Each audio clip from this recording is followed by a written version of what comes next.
Hi, good morning, everybody. Welcome into Morning in the Word. Glad that you've joined us today. Today we're in Jeremiah chapter 25.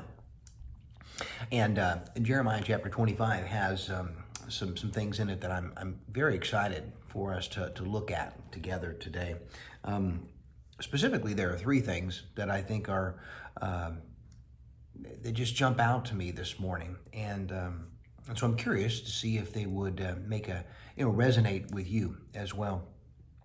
The first one I'll hit quickly, and it's a recurring theme, but it's just something that I find to be an interesting continuation that God, through Jeremiah,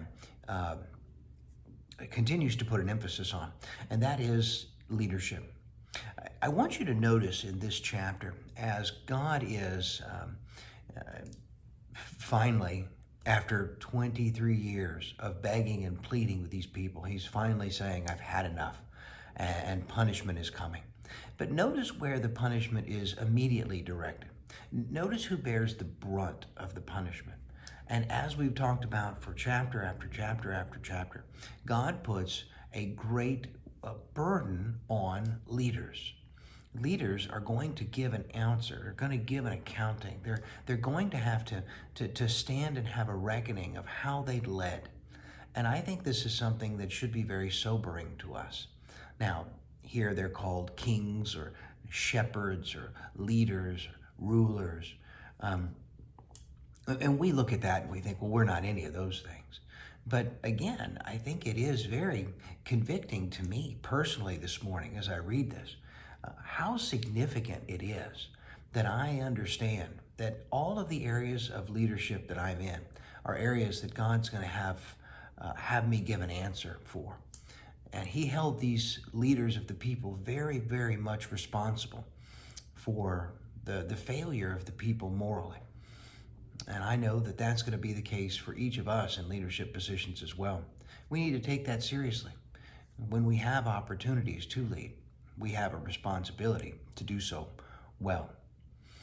The second thing that comes to mind for me this morning is just what I mentioned there a moment ago. How long God had waited, how patient he was, and how frustrated Jeremiah must have been. I mean, goodness sakes, for 23 years, he's been given the same message, banging the same drum, and trying to get the same point across to a people who absolutely refused to hear it. And finally, after 23 years, it seems that his entire ministry has been in vain, because he was sent to try to save the people from the coming doom. And it's obvious that he was not able to do so. But let's talk for just a moment. Let's think for just a second about God and his patience. He, for 23 years, has persistently called for the people. He's told them what they must in their heart know to be true. It can't be all that earth-shattering for the people to hear that they shouldn't be practicing idol worship. I have to believe that these people could look at this and say, well, yeah, obviously. I can't believe that Jeremiah said, stop oppressing the poor, stop stealing, stop extorting money, stop being unfair in your business practices. And people would, oh, yeah, goodness sakes, I did not realize I was doing that. The point is that I think a lot of times our guilt is stuff that is right in front of us. I think they were well aware that they needed to change. And yet, because the doom seemed far away, because there wasn't a deadline, because there wasn't a moment when they had to change by, even though they must have known it was important, it didn't feel to them urgent. That brought up to me something that I remember from years ago, and something that I've used a lot. It's called the Eisenhower Matrix. And you probably have seen this before, but it talks about the things in life that are important and not important, and the things in life that are urgent and not urgent. And what you're challenged to do is look at an activity of your day and decide into which box does this activity go. Is this an activity that is important and urgent? It is important that I pay my light bill, and it is urgent. If I don't do it this week, they're going to turn off my power. Well, that's important and urgent. Is it important but not urgent? It is important that I exercise regularly for my lifelong health, but there's not a deadline associated with it. There's nobody holding that over my head. There's no time where I'm going to flip over in a calendar and something is going to be past due. Not important and urgent. These are things that make up most of our life. It's really not important, but it is something someone's put on us. It's something that's demanding.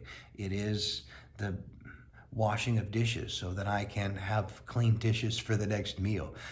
It's not important in terms of life-altering, value to me, but it's urgent because I've got to do it. But the other one here is the one we need to completely avoid. This is complete time wasters, stuff that has no value. It's not important and it's not urgent. This is the time that we flip through Facebook mindlessly for an hour.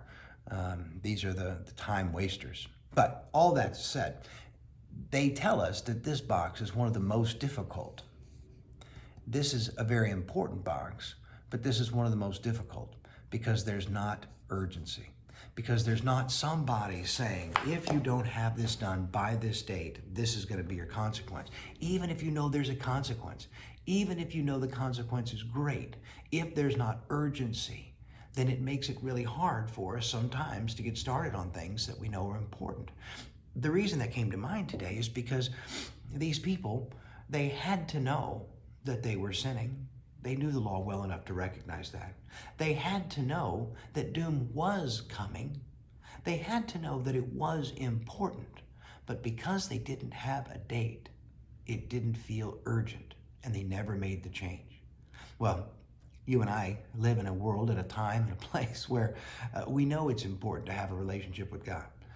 And we know that there is a day coming when He will return. And on that day, it is essential that we do have that good relationship with God.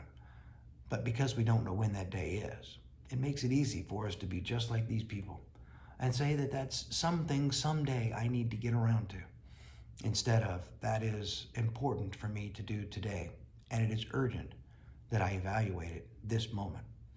So maybe that's something that we'll think about.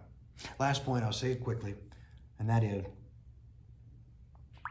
notice carefully the wording about the cup of wrath, because there is an eerily familiar line in this chapter when it talks about take the cup,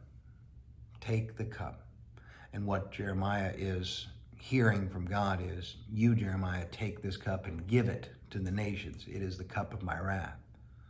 And take this cup is a very important line that we'll hear thousands of years later in the form of God's own Son, who instead, holding the cup, looks to his Father and says, you take this cup from me. But if not, your will be done, not mine. Interesting parallel over thousands of years of time. Things to think about. I hope you have a wonderful day. Thanks for tuning in. See you Monday.